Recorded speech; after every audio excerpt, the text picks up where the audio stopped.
Let's talk about construction contracts. I get it, nobody likes paperwork, and I'm sure you'd rather be building your project, not looking at your construction contracts.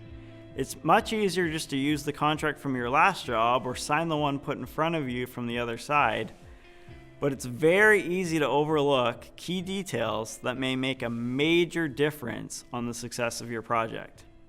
Here's one example: price and payment. It seems very straightforward, right?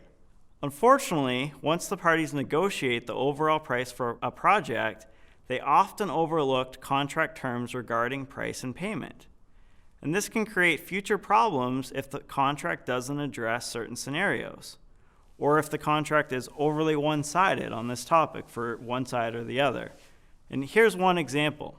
We all know there's a lot of volatility in the pricing of materials and supplies. These days, it's not uncommon for the price of a key material to triple or quadruple from when the contract was signed to the time of actual construction. When that happens, a contractor or an owner who hasn't paid close attention to their contract may find that they're the one stuck with this price increase.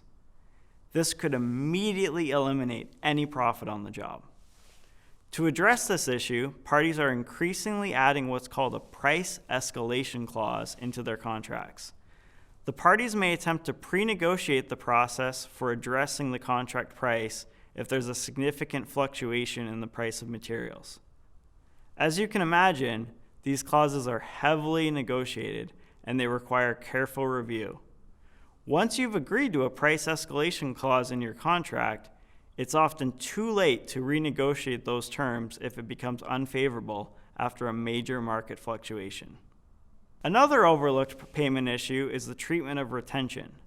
For certain projects in Oregon, there is new legislation that requires retainage to be deposited into an interest-bearing escrow account, and it has to be there until the retainage is released to the contractor. This is a logistical nightmare, and it can also cause unanticipated problems with the terms and conditions of construction loans or with certain subcontracts. If your project will be subject to this new rule, you should make sure your contracts are updated to address the new retainage laws.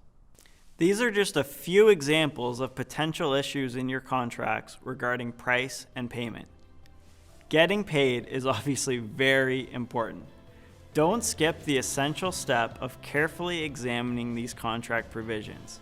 If you're unfamiliar with these issues and you need help with your contracts, you should consult with an experienced construction law attorney. The attorneys at Saalfeld Griggs law firm have considerable experience drafting and reviewing and negotiating construction contracts. We've worked with owners, contractors, subcontractors, suppliers, design professionals, you get the idea, and we've answered their questions and we're ready to help with your project as well.